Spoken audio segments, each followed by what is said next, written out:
Argumen ketiga bumi bola, GPS dan Google Maps. GPS adalah Global Positioning System untuk mengetahui di mana posisi orang atau tempat tertentu di lokasi manapun di dunia. Disebutkan bahwa orang yang ada di ujung barat tak dapat mengirim sinyal wireless ke orang yang ada di ujung timur karena terkena lengkungan bumi. GPS pada mobile phone kita, juga pada aplikasi Uber, Gojek, dan lain-lain, menggunakan berbagai aplikasi yang sudah ada. Yang paling umum adalah Google Maps. Jika ada orang mengatakan bahwa GPS Anda sebenarnya tidak menggunakan satelit, apakah Anda percaya? Kita tak perlu ngarang atau debat kusir. Mari kita dengar sendiri apa yang dikatakan oleh Google tentang Google Maps. Google Maps for mobile has solved this problem with a new beta feature called My Location. Instead of you telling Google your location, Google displays your location on the map with a click of a button, and it doesn't require GPS. Dengar sendiri kan? Ternyata My Location pada Google tidak menggunakan GPS, tidak menggunakan satelit. Ini adalah penjelasan resmi dari Google. Anda bisa search di YouTube, ketik Google Maps for Mobile with My Location. Lantas, bagaimana Google Maps, Gojek, Uber, dan lain-lain bisa bekerja pada HP kita dengan begitu canggihnya? Mari kita dengarkan lanjutan penjelasan Google bagaimana mereka melakukannya. So, how does it work? Each time you use your phone to make a call, send a text message, or view a website, the information goes through towers, which provide your phone with reception. A tower picks up your call and connects you to your Aunt Molly. The same thing happens when you fire up Google Maps for mobile. The tower gives you the reception you need to access map information. These towers also help Google display your location. Each tower has a unique footprint. When you access My Location, Google calculates an estimated location of your handset based on the unique footprint of nearby towers. It's not GPS. It's not GPS. It's not GPS. Dengar sendiri kan? Ternyata Google tidak menggunakan GPS. Sinyal-sinyal yang canggih itu diperoleh dari menara Telkom biasa. Persepsi Anda yang mengatakan bahwa HP Anda menggunakan GPS dan satelit lewat Google Maps. Google sendiri mengatakan tidak. Bagaimana dengan Google Maps yang secara sempurna dapat membuat peta dari udara, termasuk atap rumah kita bisa kelihatan? Bukankah itu menggunakan satelit? Ternyata Google Maps dibuat dengan menggunakan drone, bukan satelit. Silakan Anda riset dan temukan sendiri. Semua bukti-bukti ada di depan mata. Anda hanya tak memperhatikannya saja selama ini. Itu yang membuat kesadaran Flat Earth booming secara eksponensial sejak 2015. Pada bumi yang datar, satelit memang tidak diperlukan. Anda hanya perlu menara-menara Telkom. Hal ini akan kita bahas pada bab berikut, bagaimana USGS mengatur jarak penerbangan pesawat.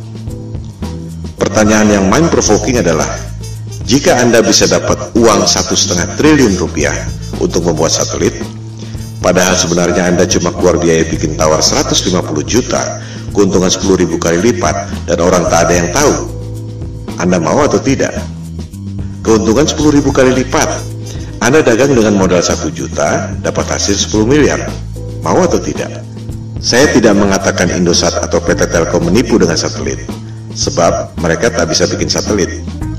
Yang bisa bikin satelit adalah dia-dia juga, Hughes, Boeing, Ball, Lockheed Martin, dan lain-lain. Jika ditelusuri lagi, perusahaan-perusahaan aerospace membuat satelit itu dimiliki oleh dia-dia juga. Kelompok 1% penduduk yang lebih kaya dari 99% penduduk dunia lainnya. Kelompok 1% ini sudah lebih dari 100 tahun memonopoli bisnis lewat kartel untuk mengontrol harga agar menjadi mahal. Berlian misalnya, harganya menjadi mahal akibat dimonopoli oleh kartel. Mereka membuat ilusi supply dan demand supaya harganya tinggi. Di sektor supply, sebenarnya sumber daya berlian tidak selangka itu. Silakan Anda cek bagaimana kartel De Beers bisa menguasai pertambangan berlian dan membuatnya seolah-olah itu barang langka. Di sektor demand, kartel membuat ilusi seolah-olah berlian adalah kebutuhan manusia. Seolah-olah perkawinan Anda tidak afdol jika cincin kawin Anda tak ada berliannya. Itu sebenarnya adalah propaganda marketing yang dimulai tahun 1940-an. Begitu pula dengan ilusi minyak adalah sumber daya fosil. Minyak adalah senyawa hidrogen, oksigen, dan karbon, disebut hidrokarbon, yang berasal dari perut bumi. Tak ada bukti bahwa minyak berasal dari fosil tumbuhan dan dinosaurus. Itu adalah ilusi yang diciptakan oleh Rockefeller agar harga minyak menjadi tinggi. Rockefeller mengundang saintis ke konferensi Jenewa tahun 1892 untuk memulai propaganda bahwa minyak berasal dari fosil dinosaurus dan tumbuhan.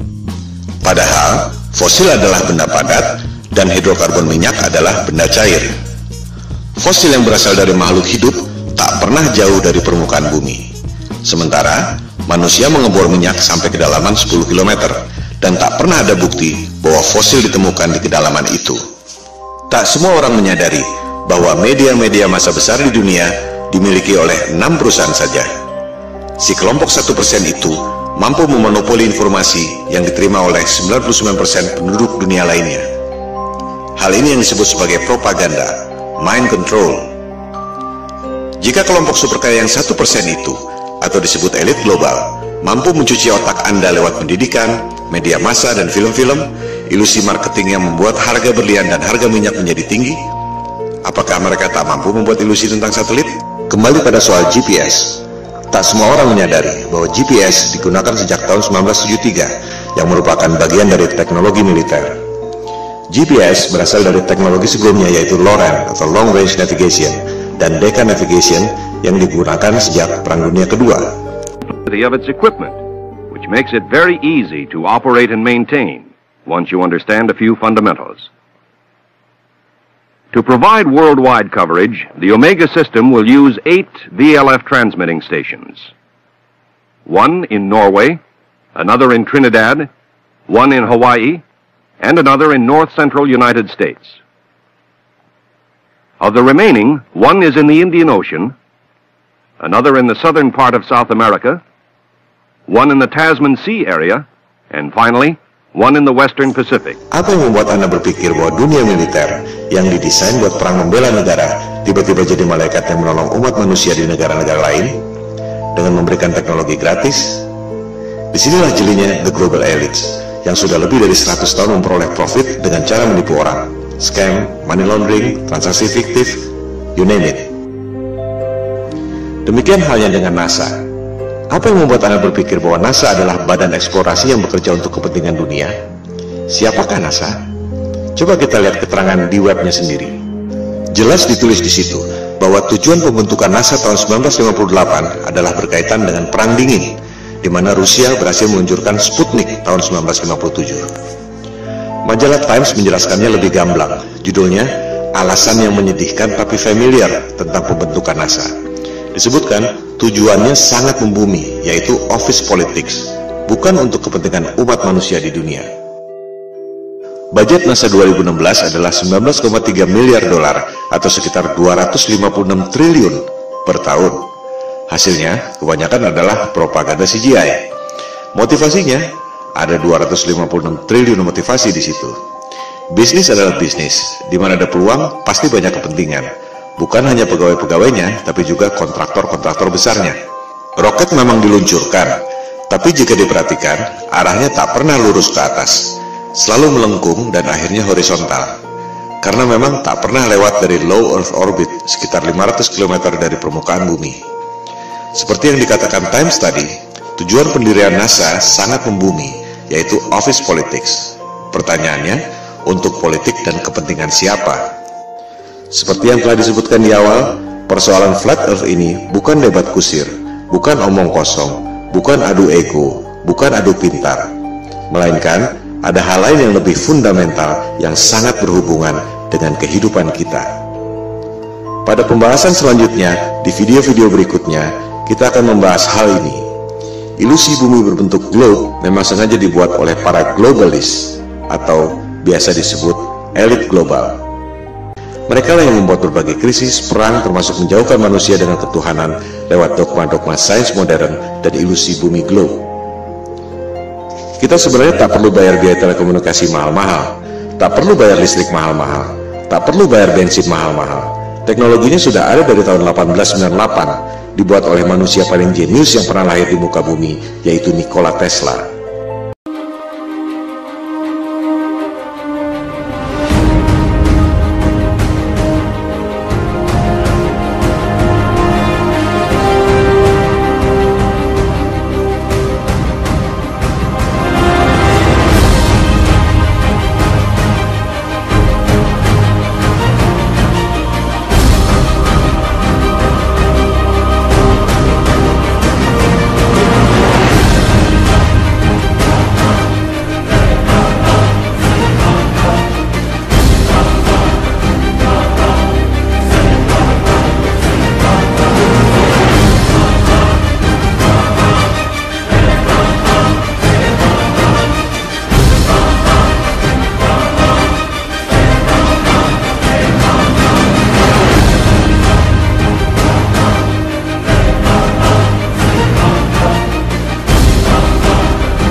Seperti yang telah dikemukakan tadi, kita sebenarnya tak perlu bayar listrik mahal-mahal, tak perlu bayar biaya telekomunikasi mahal-mahal, tak perlu bayar bensin mahal-mahal. Teknologinya sudah ada sejak tahun 1898 yang dibuat oleh Nikola Tesla. Itu sebabnya ia dikucilkan oleh JP Morgan, salah satu pentolan elit global. Hal-hal seperti itulah yang dilakukan agar kelompok yang 1% itu bisa mengontrol 99% penduduk dunia lainnya. Berbagai manipulasi dan propaganda mind control dilakukan, seperti membuat ilusi supply dan demand, ilusi satelit, ilusi GPS, ilusi bumi berbentuk globe, ilusi bahwa mereka adalah kelompok adidaya yang sudah mampu melakukan eksplorasi ruang angkasa. Bangkitnya kesadaran flat earth merupakan ancaman bagi mereka. Oleh sebab itulah pemaparan ini diberi judul Konspirasi Bumi Datar. We don't have time for a meeting of the Flat Earth Society. Soal foto-foto CGI, satelit, dan GPS yang sudah kita bahas adalah soal teknologi, belum masuk pada sains yang sebenarnya. Kita akan membahas pada episode berikut. Sementara ini, kita tutup argumen GPS dan Google Maps dengan fakta bahwa Google Maps dan GPS tidak menggunakan satelit, melainkan menggunakan menara Telkom biasa.